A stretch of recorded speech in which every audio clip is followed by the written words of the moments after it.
Amongst the many conflicts of interest that Donald Trump has thus far chosen to do absolutely nothing to address, there is one financial conflict of interest that is set to literally explode, well, not literally, on day one. He will be breaking the law on the first day that he becomes president unless he does something about this. And it has to do with a hotel that Trump currently operates in Washington, D.C. on leased government property.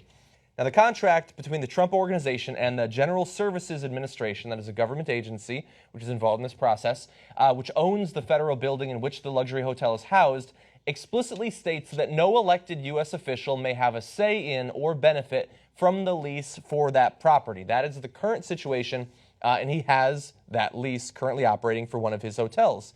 The deputy GSA commissioner, this is coming from lawmakers who sent a letter about this conflict of interest, say that the deputy GSA commissioner made clear that Mr. Trump must divest himself not only of managerial control, but of all ownership interest as well.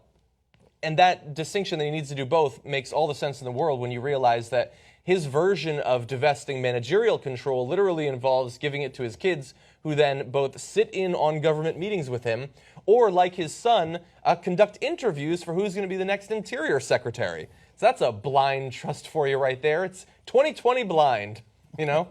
Now, the letter goes on to say, if Trump refuses to do so, he would be given 30 days to address the issue, then be brought before a civilian tribunal that negotiates disputes involving federal agencies. At that point, probably nothing would happen to him, but he would be actually breaking the law. And that's not the only way that this hotel has potentially caused legal problems for him. Since Election Day, 2 foreign countries have planned events there, and a number of foreign dignitaries have booked rooms in order to curry favor with the incoming president. The RNC reportedly plans to hold its Christmas party there, and Vice President-elect Mike Pence spoke at a Heritage Foundation event at the hotel. And the cool thing about all of that is that all of the payments made to that hotel then go to Donald Trump from foreign dignitaries. And this isn't just like speculation that that's why they're choosing to stay there. Here is what one Asian diplomat told the Washington Post: "Why wouldn't I stay at his hotel blocks from the White House so I can tell the new president, I love your new hotel?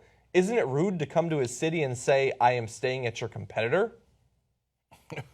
I guess that would be rude.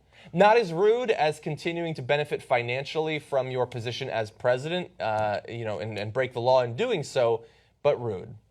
I'm looking forward to Donald Trump coming before a civilian tribunal. So, look, I think there's an easy answer here, because this is super clear. The language is crystal clear. You cannot have anybody who's in elected office that is part of this lease.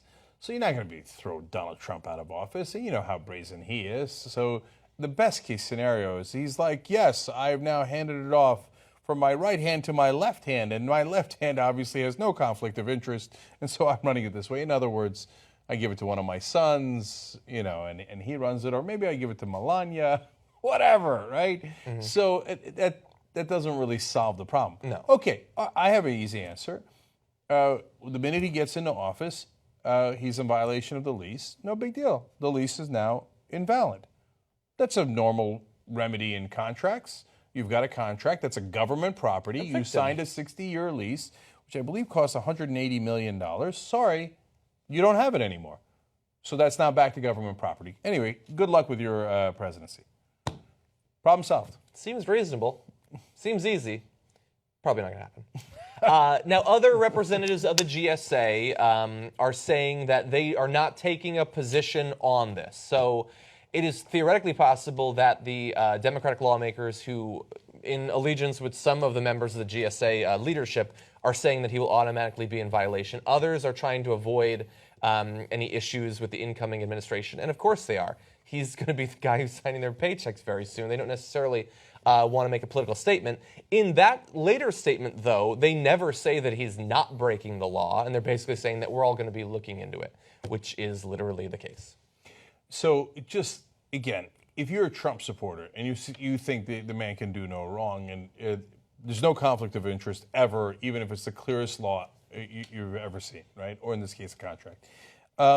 Try to understand why this might be an issue. Open your mind for 1 second.